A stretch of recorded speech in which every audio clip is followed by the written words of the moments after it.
আসসালামু আলাইকুম। আমি আলামিন ইসলাম। তো আমি এইচএসসি ২৭ এবং ২৮ ব্যাচের জন্য নিয়ে এসেছি আইসিটি ফ্রি কোর্স। তো এই ফ্রি কোর্সে কি থাকবে?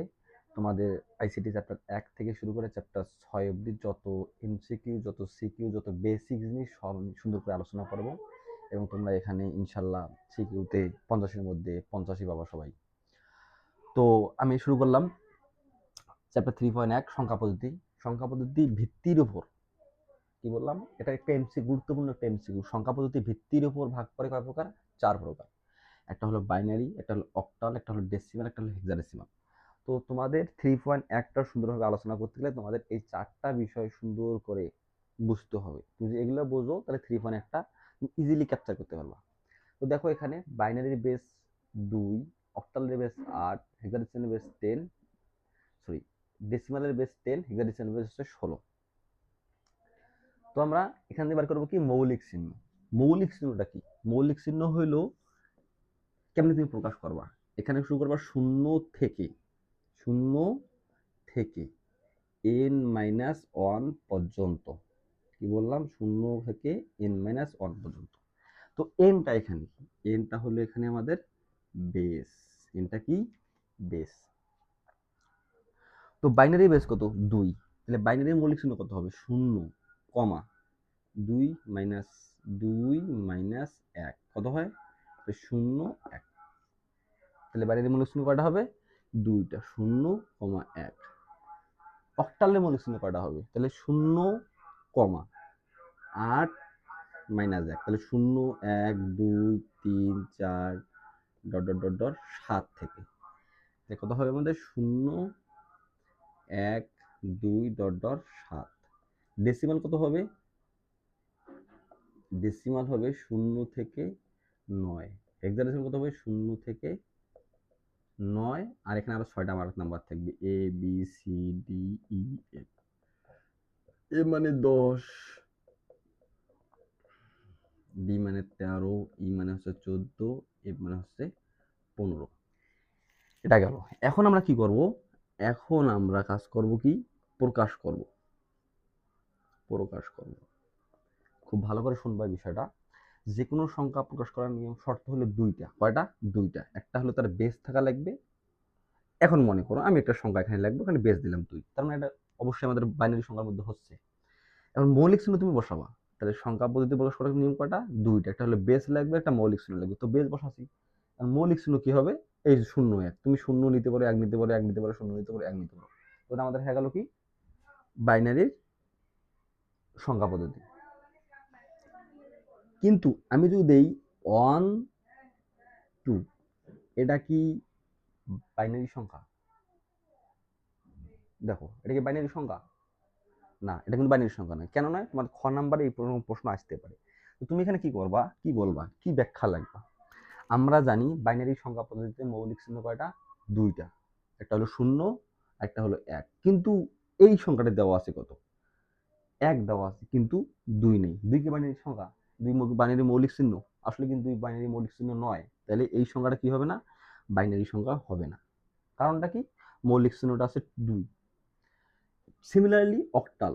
তো আমি লিখলাম 5, 7। এটা একটা অক্টাল সংখ্যা না? অক্টাল সংখ্যা। যদি বলি 5, 8, এটা কি একটা অক্টাল সংখ্যা? না। কেন অক্টাল সংখ্যা নয়? কারণ এখানে আমাদের মৌলিক চিহ্ন আছে। আমরা জানি অক্টাল সংখ্যা পদ্ধতিতে মৌলিক চিহ্ন হলো 0 থেকে 7 অবধি, কিন্তু এখানে আছে 8। 8 আমাদের অক্টাল মৌলিক চিহ্নের মধ্যে পড়ে না, তাই এটা আমাদের অক্টাল সংখ্যা হবে না। ডেসিমাল সংখ্যার ক্ষেত্রে কি বার করবো? তুমি যে কোনো একটা নাম্বার নিতে পারো, 5 না, একটা ডেসিমাল। কিন্তু যখন আমি একটা কাজ করব, কথা হলো হেক্সাডেসিমাল নিয়ে আলোচনা করব। 5 বি দিলাম, একটা হেক্সাডেসিমাল নাম্বার। কিন্তু যদি বলি 5 এইচ, এটা কি হেক্সাডেসিমাল? না। কেন না?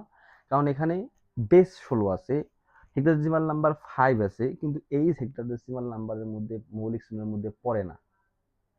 দ্যাটস ওয়াই কি হবে? এটা আমাদের হেক্সাডেসিমাল সংখ্যা হবে না।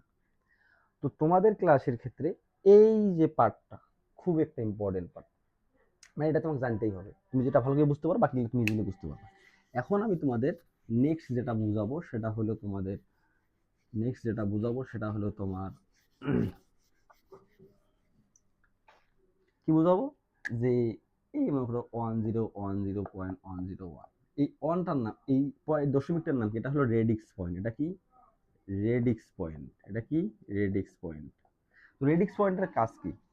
রেডিক্স পয়েন্টের কাজ হলো আমাদের পূর্ণাংশ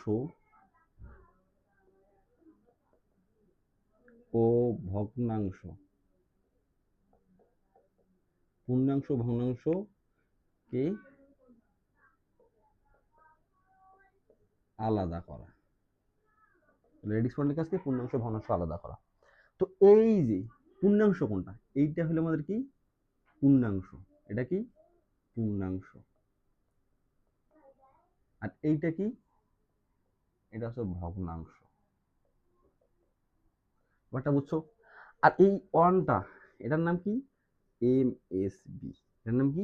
এমএসবি। এমএসবি মানে কি? এমএসবি মানে হলো মোস্ট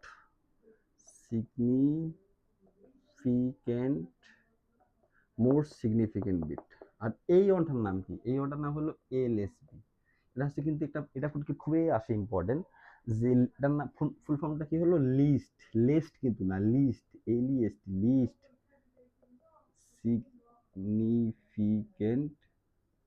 লিস্ট সিগনিফিকেন্ট, বিট। ব্যাপারটা বুঝছো? তোমাদের এমসিকিউতে খুবই ইম্পর্টেন্ট একটা পার্ট হলো এটা। আসে এলএসবি কি, এমএসবি কি, কোন নিচের কোনটি এমএসবি, নিচের কোনটি এলএসবি, রেডিক্স পয়েন্টের কাজ কি, এগুলা পরীক্ষা খুবই আসে। তোমাদের এটা এমসিকিউর জন্য খুবই একটা ইম্পর্টেন্ট জিনিস। আরেকটা তোমাদের জিনিস পড়তে হবে, তোমাদের পড়াইলাম যে বেস। বেস কাকে বলে? ভালো করে শোনো। সংখ্যা পদ্ধতিতে ব্যবহৃত মোট মৌলিক চিহ্নের সমষ্টিকে বেস বলা। কি বললাম? সংখ্যা পদ্ধতিতে ব্যবহৃত মোট মৌলিক চিহ্নের সমষ্টিকে বেস বলে। এখন একটা বিষয় দেখো, যে আমাদের মৌলিক চিহ্ন, তাই না? একটা বিষয় দেখো তো, আমি তোমাদের পড়াইলাম না যে অক্টাল, অক্টাল, অক্টালের কত? অক্টাল, অক্টালের বেস কত? 8। তাহলে অক্টালের মৌলিক চিহ্ন কত? অক্টালের মৌলিক চিহ্ন তাহলে কত হচ্ছে? 0 থেকে 7 অবধি, তাই না? তো দেখো তো আমি কি বললাম? সংখ্যা পদ্ধতিতে ব্যবহৃত মোট মৌলিক চিহ্নের সমষ্টিকে বেস বলা হয়। তো আমাদের অক্টালের বেস হচ্ছে 8, ডেসিমেলের 10, হেক্সাডেসিমেলের 16, বাইনারি